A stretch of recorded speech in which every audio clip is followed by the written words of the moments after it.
Olá, seja bem-vindo a mais um episódio de E o Resto é História, com Rui Ramos e João Miguel Tavares. Há 80 anos, a Itália estava prestes a viver um dos dias mais importantes da sua história.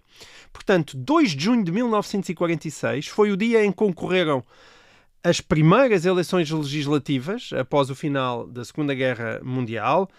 E aí o grande vencedor foi o Partido da Democracia Cristã, que iria governar a Itália ininterruptamente até 1992, ou seja, durante quase meio século.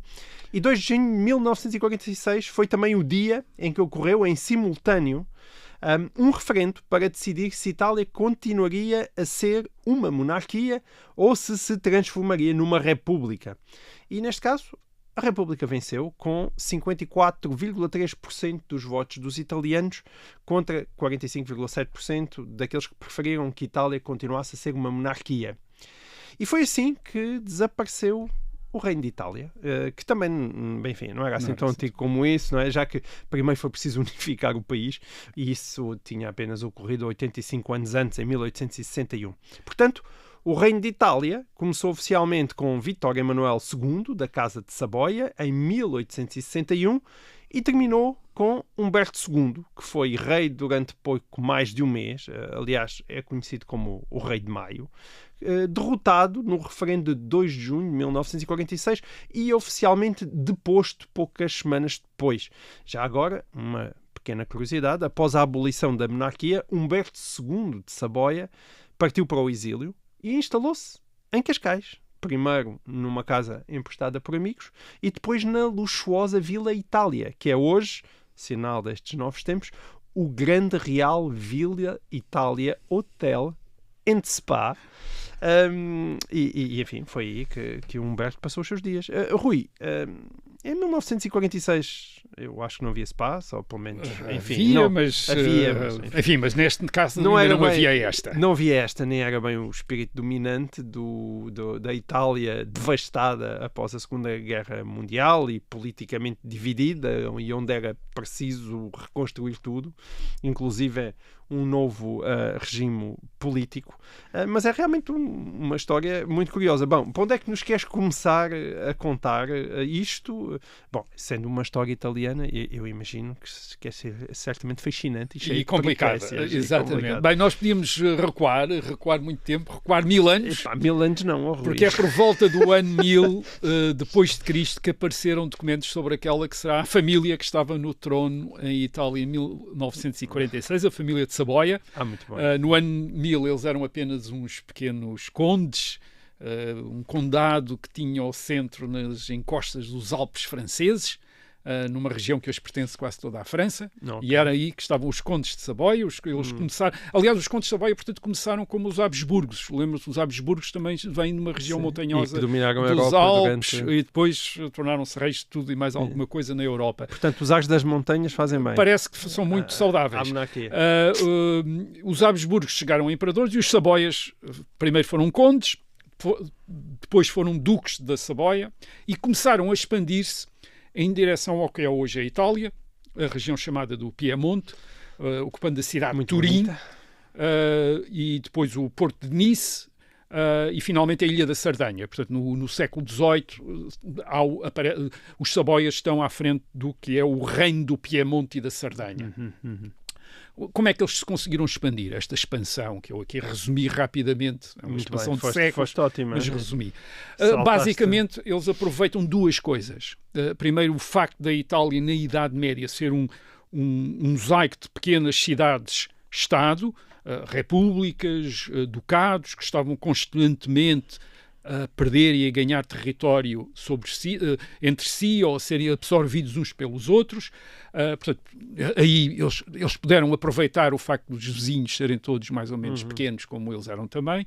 E segundo, aproveitaram o facto da Itália, por causa precisamente dessa multiplicidade de pequenos Estados, ser um lugar de competição entre as grandes monarquias europeias, nomeadamente o Reino de França e a monarquia dos Habsburgos, que tentavam ter constantemente influência em Itália, e os enfrentamentos entre entre esses dois grandes poderes, a França e os Habsburgos, deu as guerras pelo domínio da Itália no século XVI.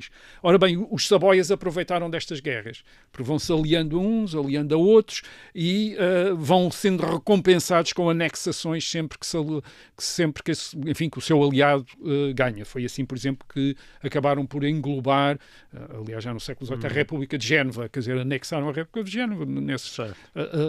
Génova tinha o aliado errado, eles tinham o aliado certo, ficaram eles com Génova. Portanto, quando chegamos ao século XIX, depois das guerras da Revolução Francesa, do Congresso de Viena de 1815, o reino do Piemonte da Sardanha, com capital em Turim, é reconhecido como um dos estados italianos, dos Saboias, ao lado de vários outros estados ainda.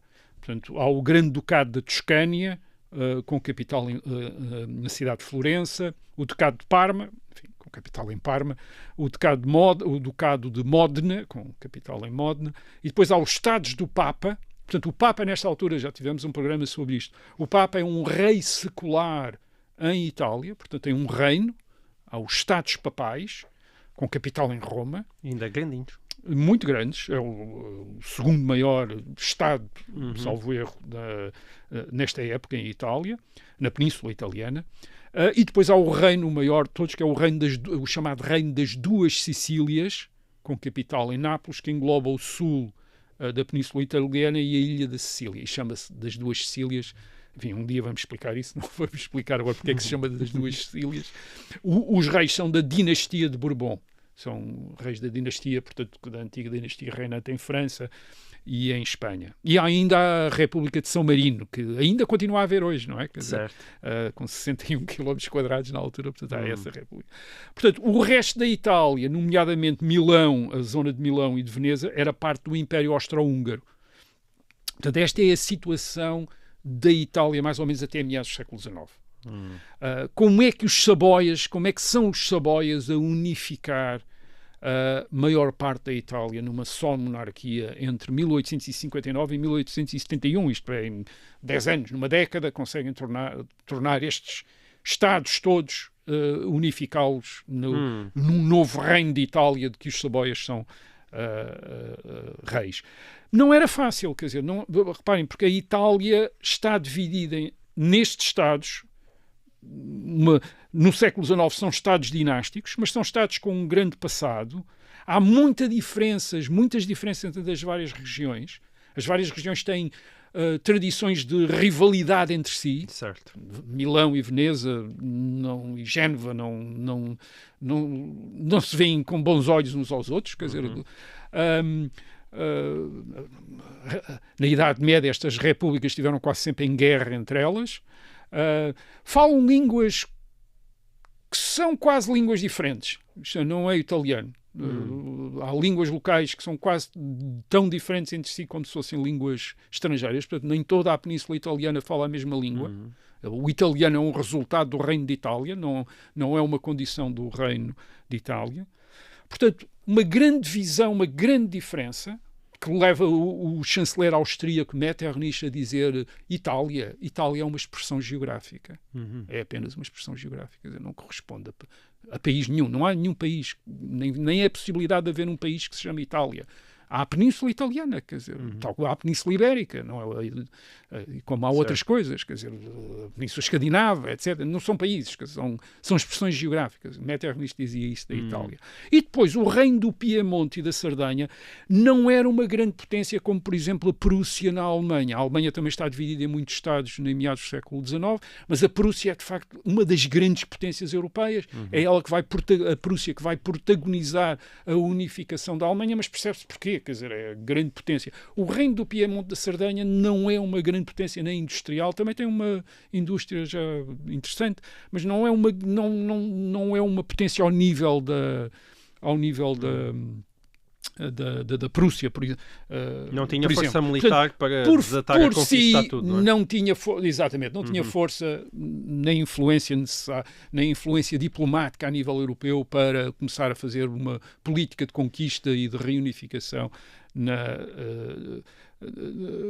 Península Italiana. E em terceiro lugar havia uma outra razão, é que na Itália, tal como aliás acontecia na Alemanha, o que nós chamamos o nacionalismo italiano, isto é, a ideia de que apesar dos diferentes Estados, apesar das enormes diferenças regionais, apesar das diferenças linguísticas, havia uma nação italiana e que essa nação italiana, que era composta pelos habitantes da Península Itálica, era um único povo e que deviam corresponder a um só Estado. Esta ideia, este nacionalismo italiano, era uma ideia republicana, era uma ideia da esquerda revolucionária nos anos 20 e 30 do século XIX. Não era uma ideia monárquica, era até uma ideia antimonárquica, que queria derrubar as monarquias que existiam na Itália para instaurar esta República Italiana. O seu grande ideólogo na primeira metade do século XIX é Giuseppe Mazzini, que precisamente em 1849 aproveitou, aliás, as revoluções na Europa para tentar instaurar uma república em Roma que ele esperava que se tornasse a República da Itália, que falhou completamente. Portanto, o nacionalismo era republicano também em Itália. E, portanto, as desvantagens dos Saboias eram imensas. Não era óbvio que iriam ser eles a ser os reis de Itália. O que é que verdadeiramente jogou a favor deles? Bem, jogou uma certa ousadia. Eles eram ousados, sobretudo Carlos Alberto, o rei, em 1849.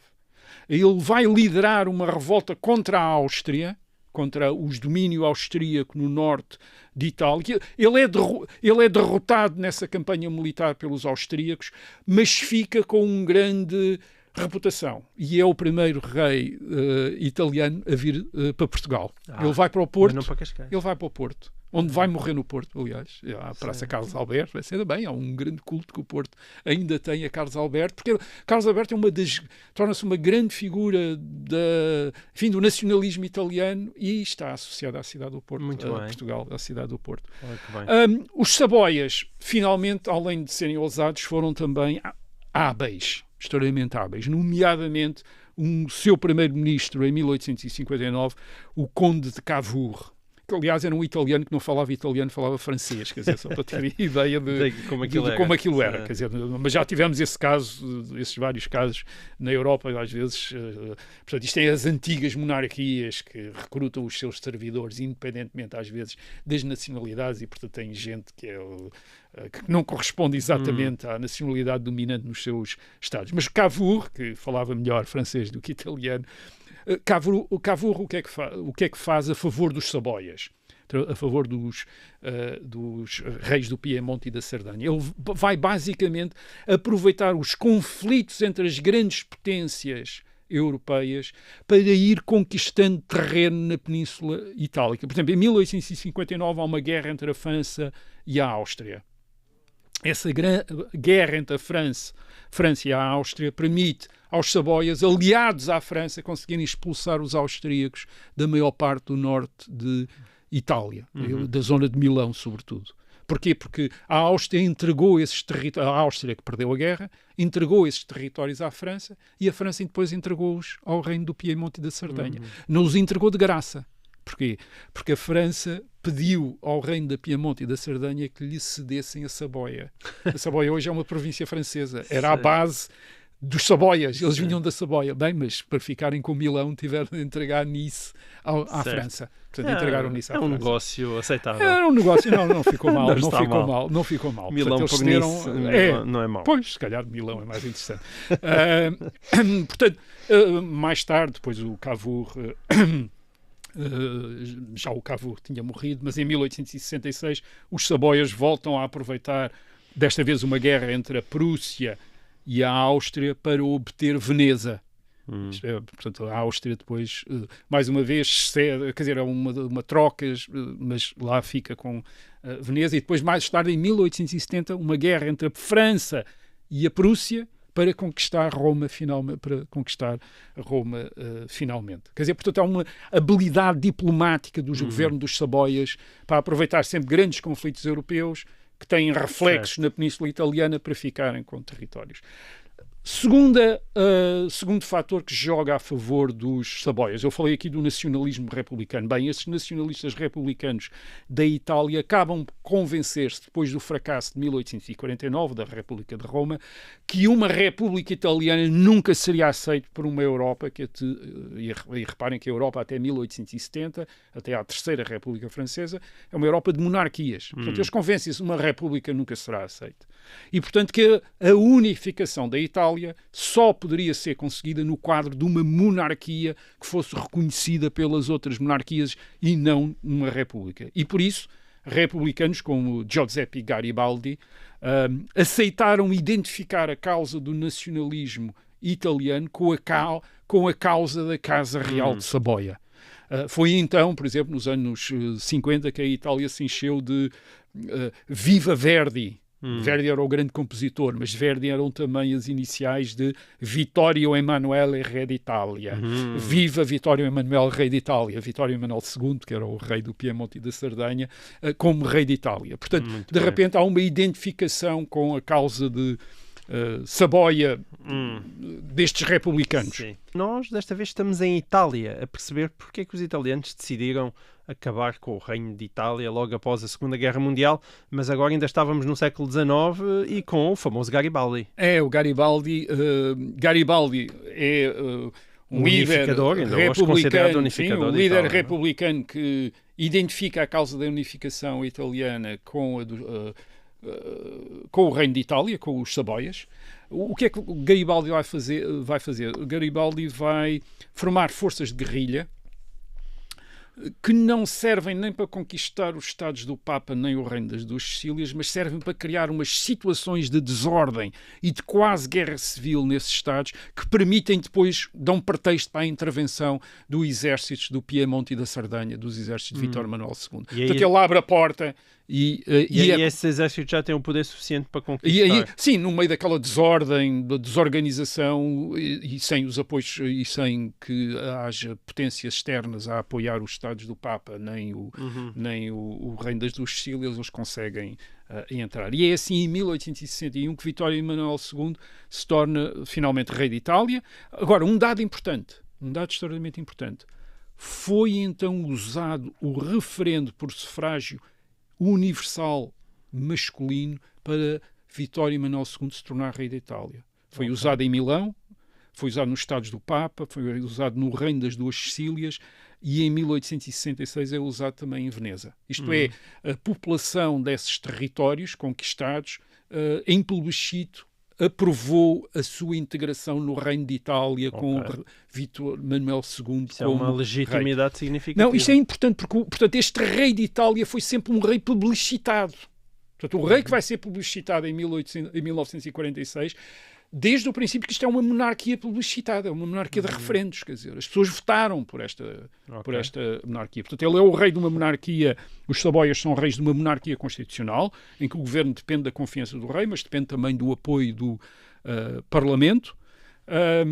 Mas como o reino tinha sido formado à custa dos Estados do Papa, tinham sido anexados ao reino de Itália e dos Estados do reino dos Bourbons, do reino das Duas Sicílias, os Saboias ficaram muito populares entre a esquerda liberal e até a esquerda republicana europeia. Era a grande dinastia, a família real mais liberal, quer dizer, mais de esquerda. Com um conflito com o Papa, em 1870, por exemplo, o Papa ficou reduzido ao Estado do Vaticano, ao Palácio do Vaticano, quer dizer, depois mais tarde Estado, mas ficou reduzido ao Palácio do Vaticano. E durante anos o Papa nunca se conformou com isto. O Papa não reconheceu nunca o Reino de Itália e, até aos anos 20 do século XX, nunca reconheceu o Reino de Itália, considerou-se sempre um prisioneiro, considerou que os seus Estados estavam ocupados por um rei estrangeiro, que era o rei de Itália. Excomungou Vítor Manuel II e, claro, com isto, Vítor Manuel II tornou-se o rei mais popular entre a esquerda europeia, o rei que tinha combatido o Papa, o rei excomungado. Agora, não esqueçam este facto, porque vai ter um grande impacto no destino da monarquia italiana, este conflito com o Papa, com o prisioneiro do Vaticano, como ele era conhecido, em 1870. Mas esta reputação, esta boa reputação dos Saboias deu que, quando em 1866 o rei de Portugal, Dom Luís, precisou de uma noiva, e precisava de uma noiva que fosse também uma noiva que desse que correspondesse aos créditos liberais que a dinastia de Bragança tinha em Portugal, foi escolher o quê? Escolheu Maria Pia de Saboia, filha de Vítor Emanuel II, que veio para... A famosa Dona Maria Pia. A Dona Maria Pia, que veio para Portugal e que foi visto como uma grande... digamos que renovou os pergaminhos liberais da dinastia de Bragança, dos descendentes de Dom Pedro IV em Portugal. Da mesma maneira, os liberais espanhóis, a esquerda espanhola, em 1869, quando pensaram numa outra família real para substituir os Bourbons, que eles consideravam demasiado conservadores. Claro, pensaram primeiro na família real portuguesa, que era a mais à esquerda que havia, uma das mais à esquerda que havia na Europa, mas quando a família real portuguesa disse que não podia ser, quer dizer, que não queriam ser, não podiam ser reis de Espanha, quer dizer, porque seria unificar outra vez as coroas, como tinham estado no tempo dos Filipes. Então, quem é que vão buscar os liberais espanhóis? E quando digo os liberais, é a esquerda espanhola. Vai buscar um Saboia, um filho de Vítor Emanuel II, portanto, um cunhado do rei Dom Luís, um irmão de Dona Maria Pia, Amadeu de Saboia, que é rei de Espanha durante 2 ou 3 anos, até se convencer que aquilo é impossível ser rei de Espanha, e abdica e vem para Portugal também, mais um que vem para Portugal. Mas reparem, em 1870, portanto, por volta de 1870, os Saboias eram uma família real com um enorme sucesso. Quer dizer, eles são reis de Itália, reis de Espanha, nessa altura os Saboias também são reis de Espanha, e tem a rainha de Portugal, que também é uma Saboia, e depois a família real portuguesa, o Dom Carlos, é um rei que é meio Saboia, quer dizer. Portanto, 800 anos depois de terem começado como uns pequenos condes nos Alpes, não estavam a fazer Não está mal. Não está mal, quer dizer, chegar a estes... Agora, mas um dia a sorte acabou, não é? Exatamente, como tudo acaba, mas aqui talvez tivesse acabado um bocadinho mais, antes deles estarem à espera. Ok. Ora bem, como é que isto acabou? A explicação mais corrente é que atribui o fim desta monarquia dos Saboias à Itália em 1946 ao facto de, em 1922, Vítor Emanuel III, portanto, o neto de Vítor Emanuel II, ter escolhido o chefe do partido fascista, Benito Mussolini, como primeiro-ministro e ter deixado depois Mussolini instaurar a ditadura de um só partido, sobretudo a partir de 1926, e Vítor Emanuel III depois convive com a ditadura de Mussolini durante 20 anos, até 1943, portanto, o que significa que os Saboias aceitaram a invasão da Etiópia em 1936, aceitaram a aliança com a Alemanha nazi mais ou menos na mesma altura, aceitaram as leis antissemitas de 1938, que foi uma influência nazi na Itália fascista, e aceitaram depois a intervenção na Segunda Guerra Mundial ao lado de Hitler em 1940, etc, etc. E tudo isto é referido, teria desprestigiado a monarquia dos Saboias no fim da Segunda Guerra Mundial, com a derrota da Alemanha, e uma dinastia que estaria, uma família real que teria consentido isso, e isso explicaria o fim da monarquia em 1946. Eu aqui não vou dizer que os 20 anos que Vítor Emanuel III passou tendo Mussolini como primeiro-ministro não tiveram impacto, porque tiveram. Sim, claro. Mas não chegam só por si, acho eu, para explicar a queda da monarquia. Agora vou tentar construir o argumento para dizer que não chegam só. Porque nós já vimos, no caso do Japão, que um monarca, como foi o imperador do Japão, podia ser poupado a responsabilidades e convidado a colaborar com os vencedores, porque os monarcas não governavam. Portanto, podia-se dizer, bem, ele era o chefe de Estado, mas não era o chefe do governo, não tinha responsabilidades diretas na governação. Podia-se inventar essa história, como se inventou para deixar o imperador do Japão ficar lá depois de 1945. E no caso da Itália também se podia usar bons argumentos nesse sentido. Porquê? Porque é verdade que foi Vítor Emanuel III que nomeou Mussolini em 1922, mas também foi Vítor Emanuel III o rei que demitiu Mussolini em julho de 1943, que mandou prender Mussolini, já fizemos um programa sobre isto. Em 1943 o rei passou para o lado dos aliados, aliás, fugiu para o sul da Itália sob a ocupação aliada, declarou guerra à Alemanha nazi. Portanto, isso poderia ter sido levado em conta a favor de Vítor Emanuel III, como tinha coisas semelhantes, um processo semelhante também foi levado em conta a favor do imperador do Japão.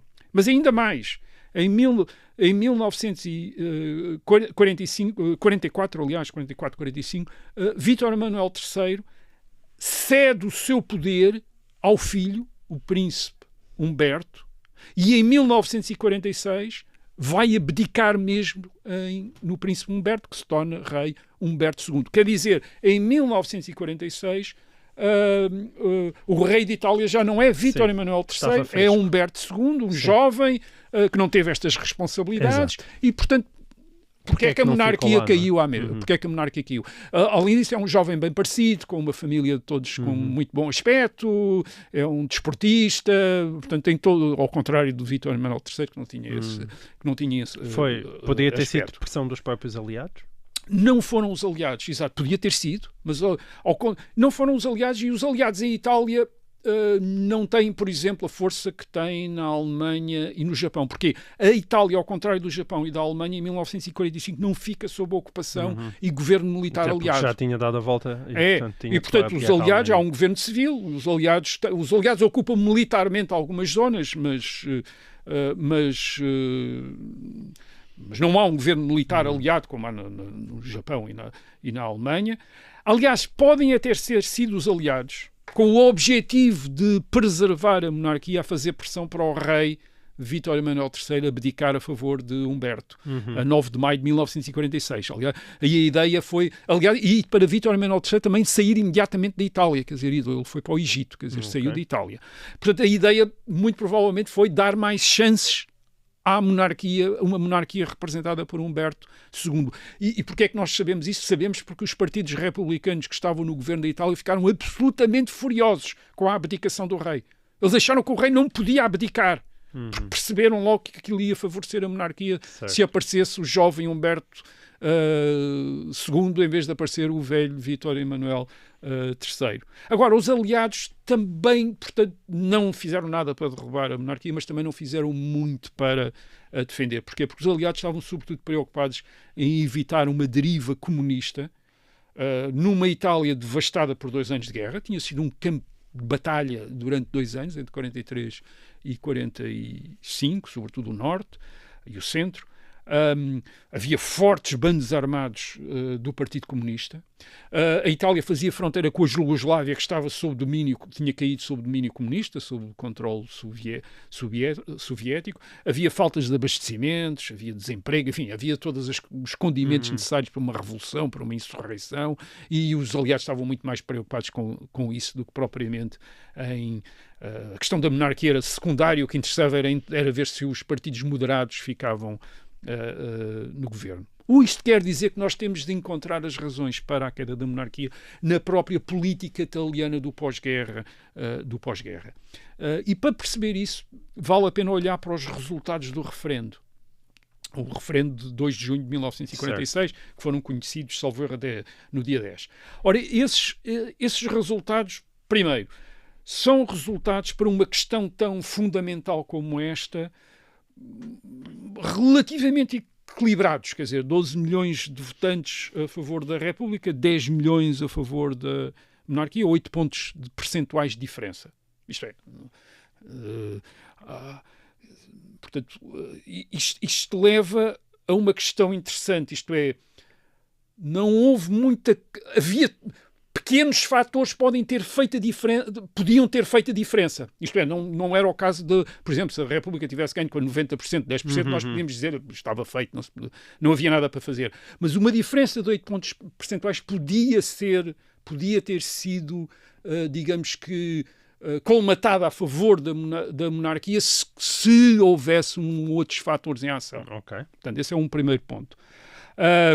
Aliás, houve na altura quem iniciasse, isto é curioso, houve na altura quem iniciasse um processo junto do Supremo Tribunal, argumentando, aliás, que os termos do referendo diziam que para mudar de regime era preciso uma maioria de eleitores e não uma maioria de votantes, quer dizer. E, portanto, deviam-se contar também as abstenções, os votos em brancos, os votos em nulos, e com isso a República não teria mais de 50%. O Supremo Tribunal disse logo, isso é fantochada, quer dizer, a opção era entre uma monarquia e a República, e conta a decisão do referendo é entre aqueles que votaram República e aqueles que votaram monarquia. Agora, o mais interessante aqui é que houve uma nítida divisão regional. 66% do norte de Itália votou pela República e 64% do sul votou pela monarquia. Portanto, há dois países, quer dizer, um país que votou pela monarquia e um país que votou pela República. Isto é uma coisa curiosa, porque os Saboias eram uma família do norte de Itália, que tinham aliado... conquistado o sul, não é? Vistos no sul como conquistadores estrangeiros. Isto é, quando eles conquistaram o reino das duas Sicílias, foram vistos como conquistadores estrangeiros. Mas foi o sul que votou pelos Saboias. Ora bem, aí temos que começar a perceber que há aqui um primeiro fator que desequilibrou as coisas a favor da opção republicana, que foi a dinâmica política gerada pela guerra a partir de 1943. Em 1943, o rei e o governo do rei, depois de romperem com Mussolini e os alemães, instalaram-se no sul de Itália, em Brindisi, sob a proteção dos aliados.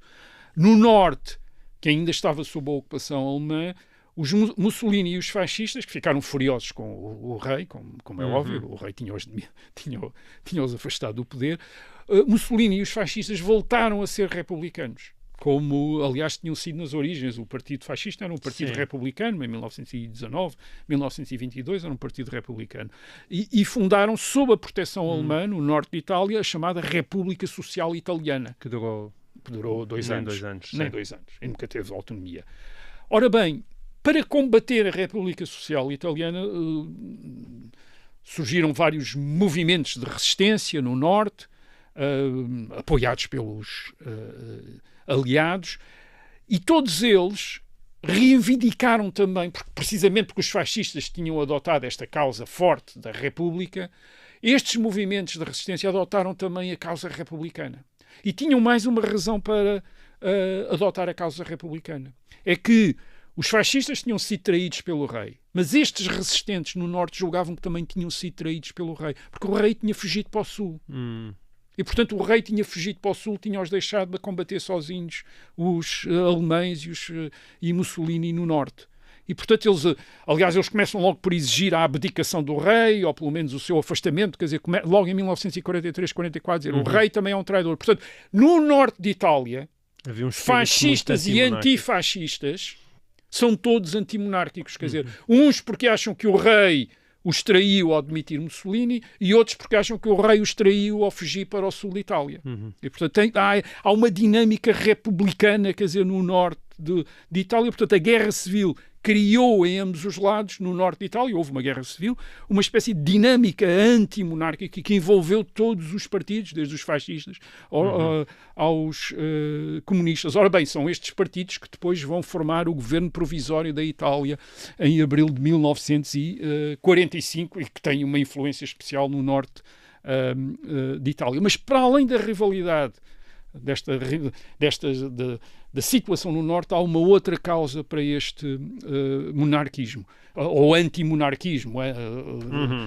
Primeiro é a influência comunista no norte e no centro de Itália. Aliás, e os comunistas não são muito favoráveis a monarquias. Em 1945 há 3 monarquias europeias que ficam sob a tutela da União Soviética, que é a Roménia, a Bulgária e a Jugoslávia. E os comunistas acabam com estas monarquias todas de várias maneiras, usando referendos, assembleias constituintes, ou forçando os reis a abdicarem.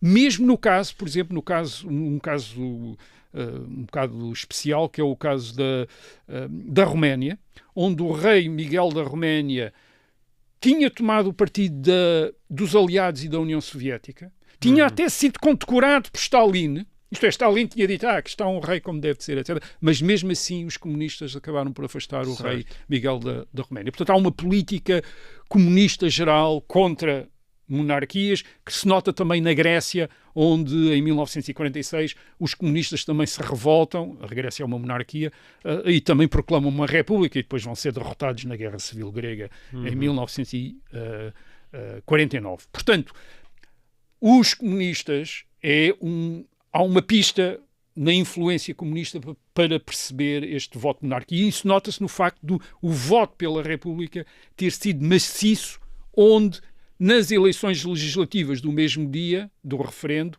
o Partido Comunista teve mais votos no centro de Itália. Isto é, no centro de Itália é onde o Partido Comunista tem mais votos e é também onde a República tem mais, a opção pela República Sim. tem mais votos. Portanto, há uma ligação entre a influência comunista e a rejeição da monarquia. A influência comunista é uma pista que permite compreender a opção pela República em regiões da Itália, como por exemplo no centro de Itália. Agora, o Partido Comunista Italiano, a nível nacional, só teve 18% dos votos. E o Partido Socialista, que também é republicano, teve 20%. Isto é, juntos têm 38%. As eleições italianas, como tu disseste, ao princípio foram ganhas por outra força política, pela Democracia Cristã, que tinha sido fundada em 1943, teve 35% dos votos, isto é, quase tantos como os comunistas e os socialistas juntos, e se adicionarmos à Democracia Cristã os votos da restante direita, isto é, partidos que podem ser considerados de direita, ou pelo menos que estão à direita do Partido Socialista, vemos que a direita predominou sobre a esquerda, teve mais de 50% dos votos. E era certamente mais monárquica do que a esquerda. Era, porque vemos que, por exemplo, no sul de Itália, a monarquia venceu e a democracia cristã também foi onde a democracia cristã mais venceu. Portanto, há uma ligação entre a direita também e a monarquia. Agora, porquê é que este domínio da direita, do voto da direita... Não se traduziu num desejo de uma monarquia, não se traduziu numa vitória da monarquia. Ou seja, não é só a força da esquerda comunista e socialista que explica, portanto, o resultado desfavorável à monarquia. Há aqui outro fator. E eu atrever-me a sugerir que esse fator é o ressentimento histórico da Igreja Católica contra os Saboias. A excomunhão. Os Saboias tinham sido vistos como uma família real liberal, maçónica, tinham tirado os Estados ao Papa no século XIX, tinham sido devidamente excomungados por causa disso. É verdade que depois se tinham reconciliado no século XX, tinha havido ali umas aproximações, etc. Mas reparem nisto, entre 1861 e 1904, durante mais de 40 anos, o Papa convidou todos os católicos em Itália a não reconhecerem o reino de Itália.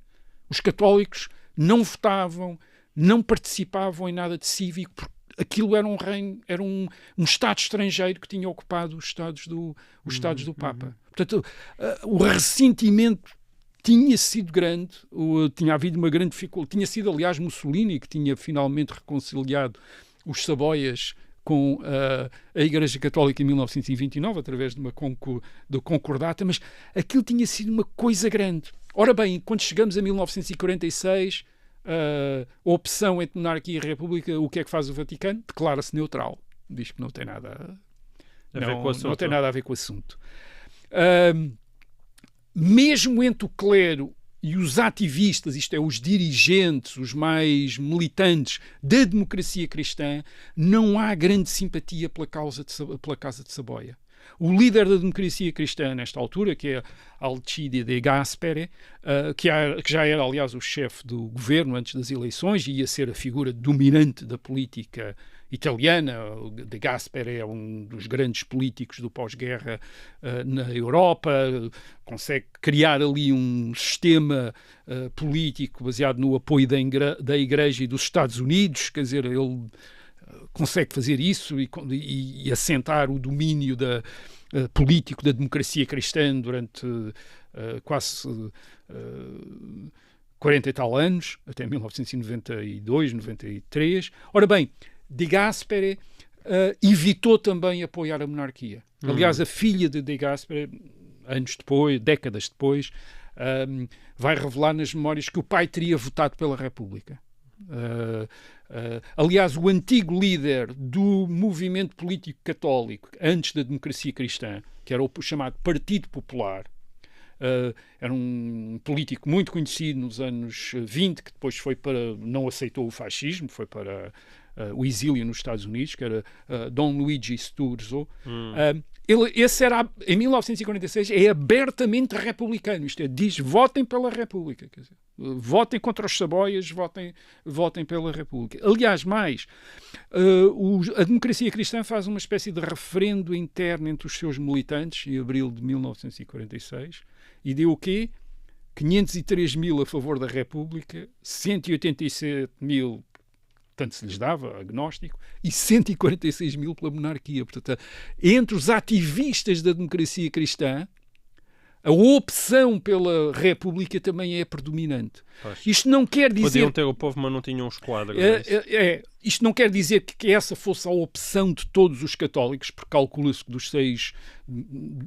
dos 8 milhões de votantes da democracia cristã em 1946, cerca de 6 milhões devem ter votado pela monarquia, porque senão a monarquia também não teria aqueles resultados. Mas sim, os quadros do movimento político católico, os quadros, os dirigentes, até os ativistas mais jovens da democracia cristã são contra a Casa de Saboia, são contra os Saboias. Repito, este não terá sido o fator principal para o fim da monarquia, mas numa eleição tão disputada, o facto da Igreja não ter apoiado abertamente a monarquia, o facto de haver esta hostilidade aos Saboias enraizada entre os católicos com prática política, isso pode ter feito muita diferença, porque se percebe o que é que a Igreja podia fazer em Itália. Isso viu-se em 1948, 2 anos depois. Em 1948, nas eleições, umas novas eleições legislativas, a Igreja investiu fortemente na vitória da democracia cristã. Até com aquele slogan que era atenção, Stalin não vê em quem vocês votam, mas Deus vê. Quer dizer, portanto, até um apelo àqueles que poderiam estar em zonas comunistas para votar na democracia cristã sendo católicos. Quer dizer. E o que é que que resultado é que isso deu? Bem, a democracia cristã teve 49% dos votos. Isto é, quando a Igreja se empenhava a favor de uma causa, mobilizava mesmo. Quer dizer, portanto, se a Igreja se tivesse empenhado da mesma maneira a favor da monarquia em 1946, muito provavelmente talvez os Saboias tivessem tido outra sorte. Agora, portanto, em resumo, muito provavelmente eles pagaram por terem feito reis de Itália à custa dos Estados do Papa. À custa dos Estados do Papa. Portanto, não estou a dizer que é o fator principal, mas numa eleição tão disputada como foi num referendo tão disputado como foi a de 1946, isto pode ter feito alguma diferença. Quer dizer, isto pode ter feito alguma diferença contra os Saboias, que finalmente, portanto, a sorte deles chegou ao fim em 1946. Muito bem, e assim termina esta edição do Resto da História. Nós voltamos para a semana. Até lá.